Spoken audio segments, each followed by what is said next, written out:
just sit to be enlightened. Exactly, this is what this practice claims to be. Minimal rules, super flexible. We are talking about the Zen practice. I am reading this book called Zen Mind, Beginner's Mind. It is by Shunryu Suzuki, and this is a very basic book and a great introduction to the Zen practice. The book is divided in three parts, and today we will be discussing the first part of the book. The book is roughly around 140 pages, and the first part of the book describes the right practice, which deals with how your body should be while you practice Zen. And in this video, I'll be sharing with you three takeaways from the book, and I'll be sharing two observations from my end. So let's get into the video. The myth of perfection. We have to let go of perfection. We need to have a child's mind. We need to be an observer. That is what the book claims. If you want to tap into the practice, you have to let go of your limited beliefs. You have to let go of your preconceived notions because they are coming from a place of ego. But when you have a child's mind, when you just become an observer, that's when you are able to tap into the magic of the Zen practice. And the easiest way to do this is, the easiest way to become an observer is to just be, to not put in any extra effort, but just be open to the practice. Like a child's mind, explore it, and then you'll be able to do it. No dualism. That is the second point. No dualism means that you have to look at the bigger picture. You have to look at how everything is on the inside. Nothing on the outside can affect you. When you try to differentiate between outside, inside, good, bad, or right, wrong, you get too stuck up and you give the power to what exists outside of you to define your reality, your state of mind. You'll be able to have an eagle's eye point of view where you will realize that whatever is happening in here, whatever is happening on the inside, defines your outside.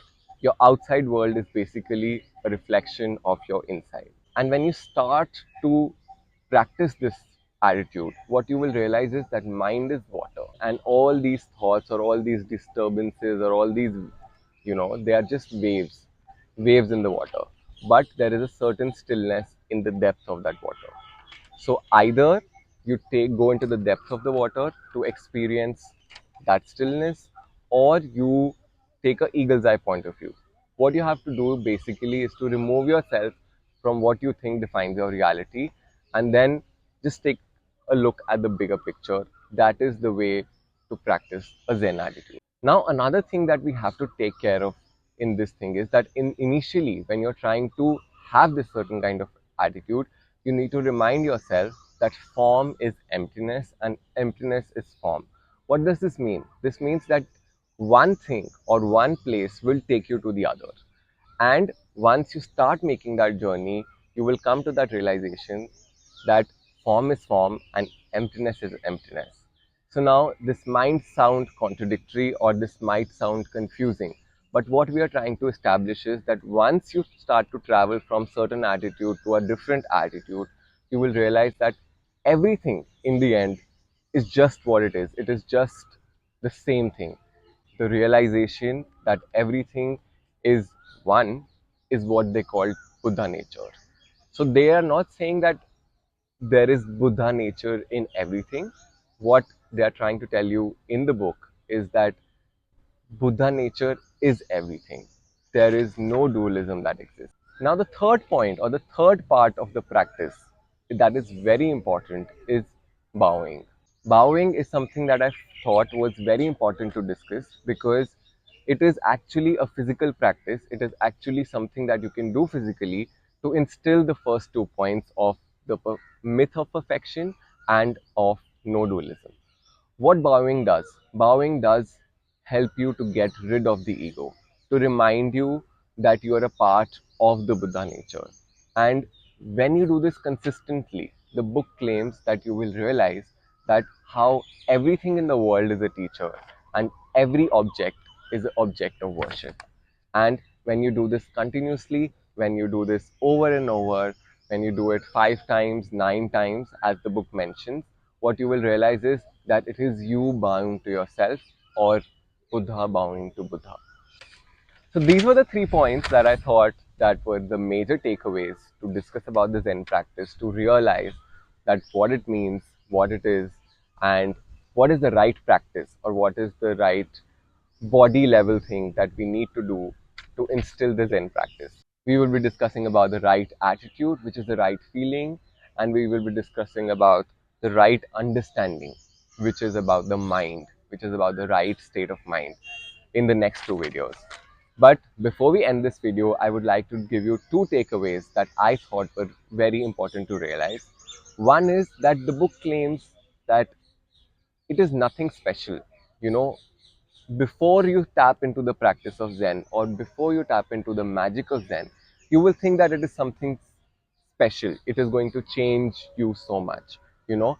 But once you have it, you will just realize that it was already there. It has always existed. And it ceases to be something special. You will still be you. Let me explain this with an example. You know how a mother without children is so obsessed with the idea of children. To her, that is everything. To have children is everything. But to someone with children, to a mother with children, they're just there, you know. She feels like it was always meant to be. She was always meant to be a mother. It's not like she's ungrateful. But once she has children, they kind of refuse to be special in that way. Or, you know, the desperation goes away because they're already there. They seem so natural. I think that's the point of Zen practice. And the second point is just practice. Just start with the practice. Don't overcomplicate it.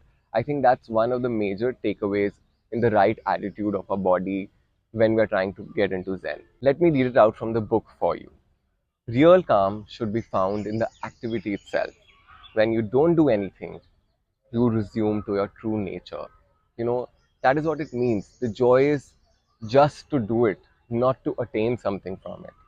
So this brings us to the end of the video, and I hope I was able to give you something of value. We will be completing this book in another two parts. We have completed roughly around 50 pages of this book, and I would be sharing the notes from this book in the link in the description below. It is available for you for free. You can feel free to download. You can, it is more like a detailed summary of whatever we have discussed in the video. I hope that I was able to give you something of value. Do subscribe to the channel, and it is our first video, and I'm open to feedback. So let me know, you know, how can we make this better, more engaging, and see you in the next one. Bye bye.